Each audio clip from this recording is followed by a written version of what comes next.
It's interesting. Before I get started, I think we have to think of this as kind of like a continuum.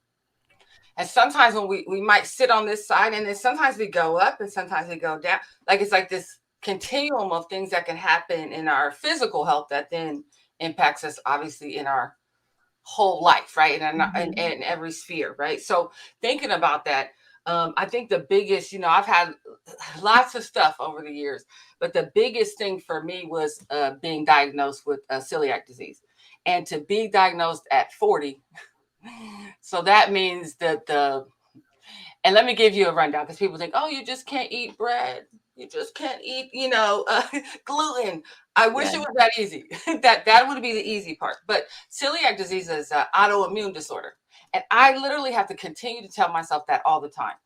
So when you look at what an autoimmune disorder does, it's a lot more impact that it has on your body than you think.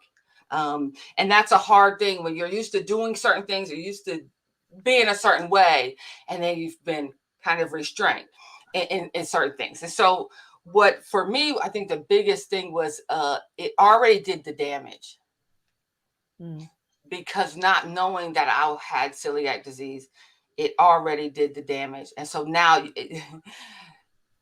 I can't reverse the damage. I have to stop it from getting worse. So, like for me, if I eat things with wheat bread, it's poison in my body. So, and it could be, who knows? And there's a spectrum of even of how that is. It's like how bad, but at the end of the day, it impacts you greatly. And I literally have to tell myself every day, Amber, remember, you do have an autoimmune disorder, because this is the battle. I think sometimes when people are diagnosed with different things, is not giving themselves grace in that, because I hate it. I hate that. Like this morning, I had to get perfect example. This morning, I woke up at 4:30. I'm like, yay, oh great. I'm going to have an awesome day. I was so excited. Woke up and I was like, okay, getting around. And then as the time went on, I started getting really, really tired. About 6 o'clock, I was like, ooh, Amber, lay down for a little bit longer. I laid down again, woke up at 8, and I'm dizzy. So I'm like, no one has time for this. So now I'm mad. Now I'm battling my brain saying, no, you're not. You're not dizzy. Just get up. Right? So you're saying like, no, I don't have time. And then you tell yourself you don't have time for this, right? I don't have time for this. I'm not. And you're battling your brain and your body saying, I don't know what you're battling for, because I'm going to make you sit down regardless, right?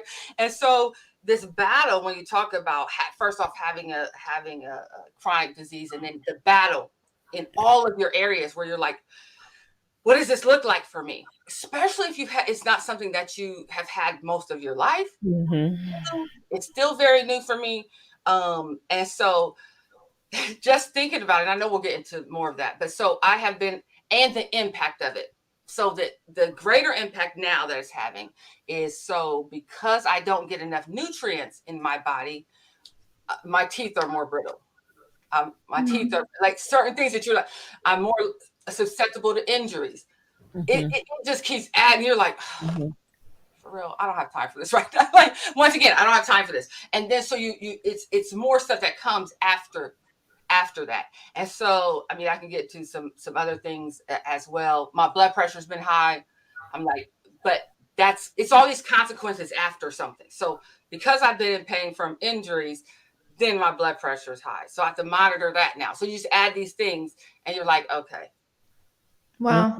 I want to take a breath. And I love to work out. So to have to sit down has been probably the hardest thing for me. To have to sit down and listen to my body at times has probably been the hardest.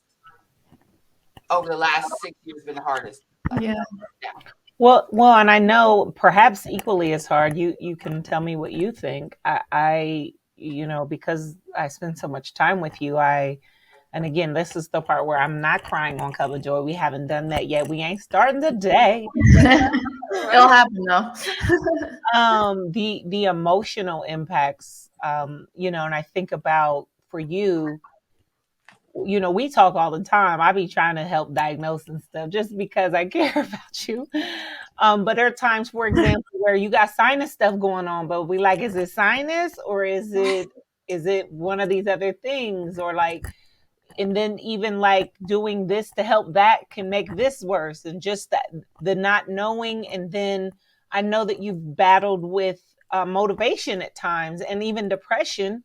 So then am I really sick? And I've watched you question yourself, am I really sick, or am I really tired, or am I just being lazy right now? And then as a result, there are times where perhaps you do need to push through, Mm-hmm.